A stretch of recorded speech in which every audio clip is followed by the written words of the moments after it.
the GTX 970 and the 980 are just selling like hotcakes. I guess it's because around this time of the year, it's usually an upgrade season.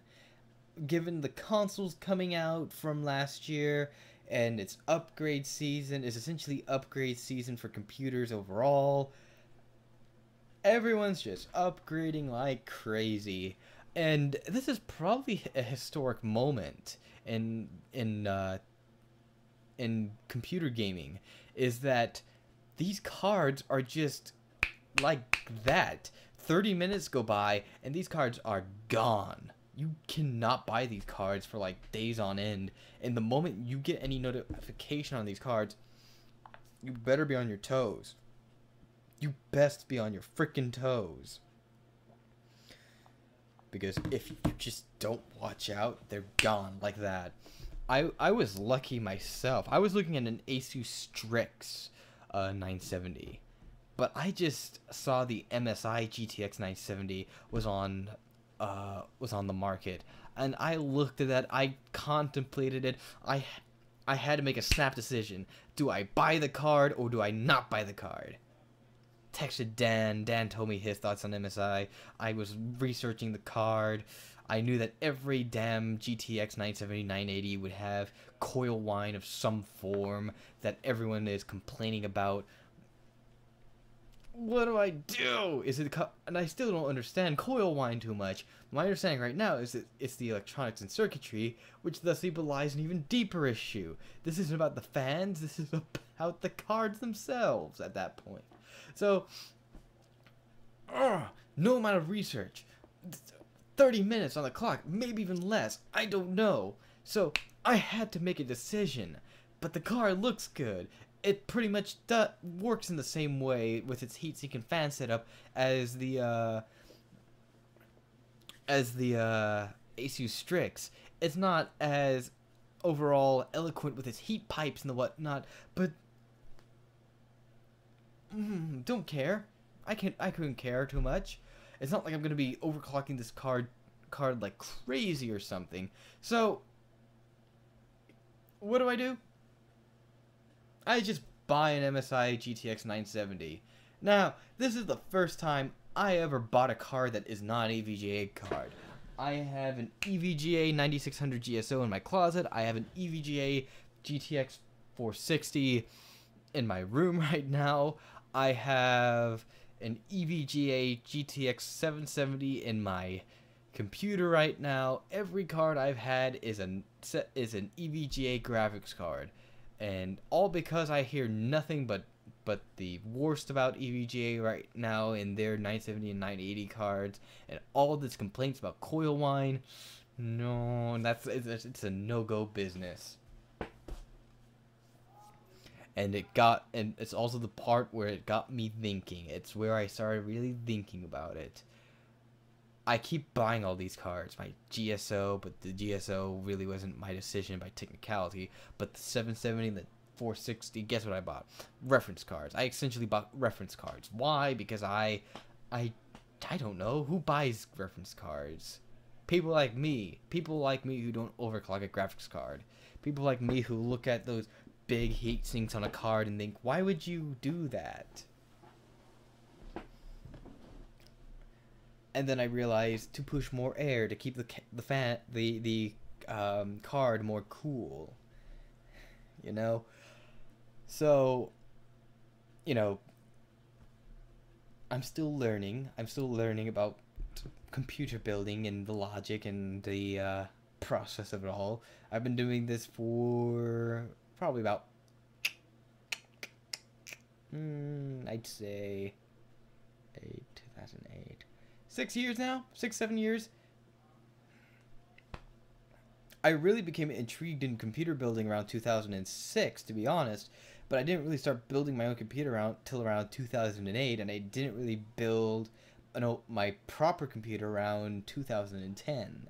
So, you learn from your mistakes, especially mine. I know a lot of people are just probably doing their upgrades for this reason. Is they bought a GTX 700 series card, probably the 770, and they probably bought it for like somewhere around 340 to about $400. And 970 performs a heck of a lot better at about the same price or cheaper. That was the make or break for me. Well, there was a couple things, but that was one of them. I became envious of that price tag. I became angry at myself. I was full of spite to myself. I was greedy for power, and I wanted that card. And top the cherry off, a buddy of mine, co-host Dan needed an upgrade himself, and he could get an upgrade from me, a 770, a GeForce GTX 770, and there's a chance he might get a second one, which means that he gets to SLI them together to make one nice card that probably outperforms my card. But what can I give a crap about if his two cards outperform my single card? I'm happy.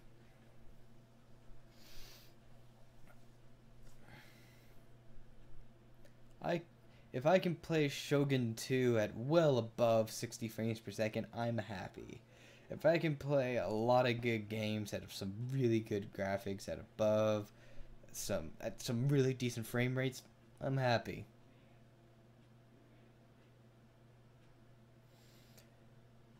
So that's my philosophy on getting a 970 so far. I'll be happy just to finally put it in, not hear any coil whine, and sit back, relax, and then worry about schoolwork.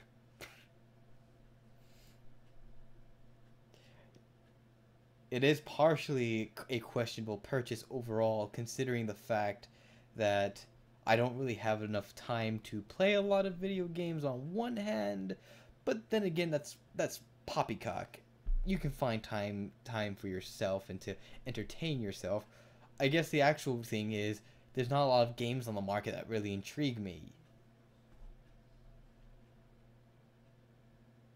So there is one thing I want to cover real quick. I see this get talked about with other people who've bought a 770 or so earlier in the year. And here's the answer to your question, or rather, here's your question more than likely. Is it worth buying a 970 if I already bought a 770? There's two sides of this coin. Now, here's one assumption: you have an EVGA, or your manufacturer supports this type of deal, a step-up program. A step-up program is that something like within 3 months of... My understanding of the EVGA variation is that, or if only the EVGA version, is that the step-up program they have works in this way that if like a computer upgrade comes out, like the 970, and it basically is about the same price as what you have right now, you can step up for that better card. At least that's my understanding. Don't quote me on that. Go check it yourself. So if you bought it within the bought your 770 within the past few months, you may want to bargain with EVGA on that. Now,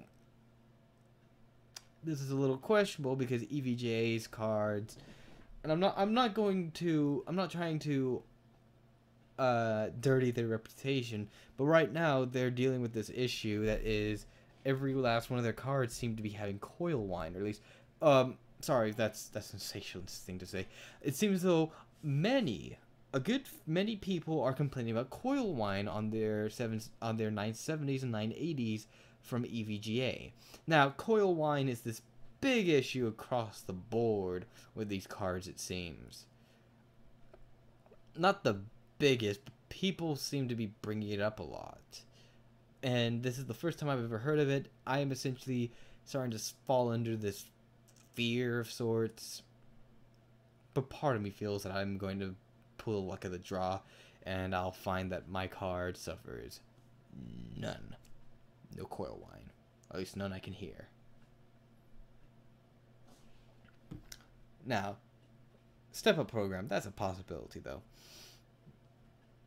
But if you bought it early in the year, like myself, you're gonna have to really think about that for a moment. You're not going. Think about it this way: you're essentially buying 2 GPUs in 1 year.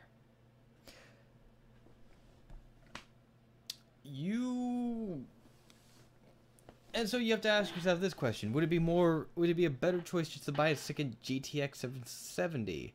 I've been told no. I've been told overall it's probably just a better option just to sell your GTX 770 for cash and get a 970.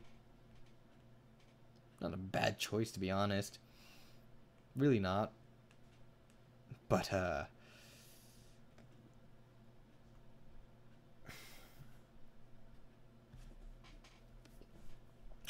I couldn't tell you, alright?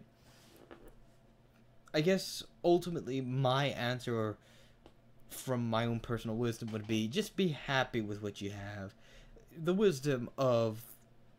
greatest wisdom of overall is just be happy with what you got, Just be happy with your 770 and the fact that overall it performs very well.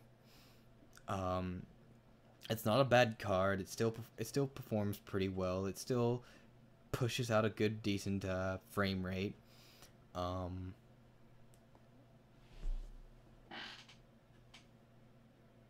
The only reason why the 970 is pushing out good frame rates on like a lot of benchmarks is because a lot of these games really were, last generation titles. For example, BioShock Infinite was ultimately kind of this last generation title.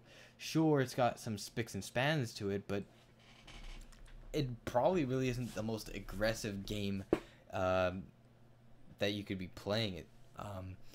Crysis 3 does seem to be a very aggressive game on a system overall, but you're probably not going to play games like Crysis and the whatnot. You're probably going to play a game that overall looks good and you just kind of want to push some good frame rates out of.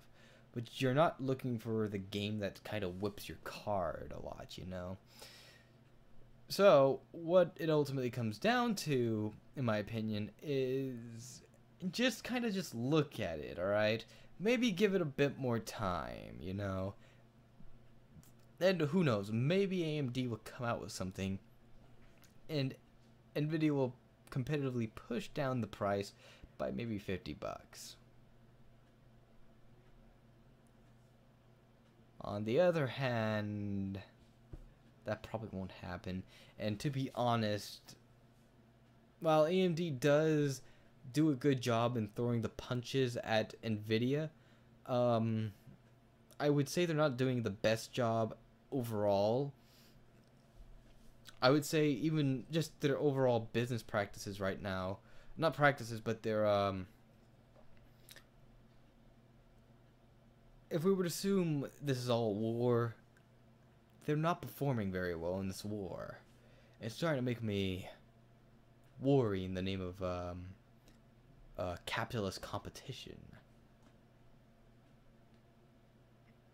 However, I do hold good solace that my AMD FX 8350 is better than the top-rated i5 processor on CPU benchmark.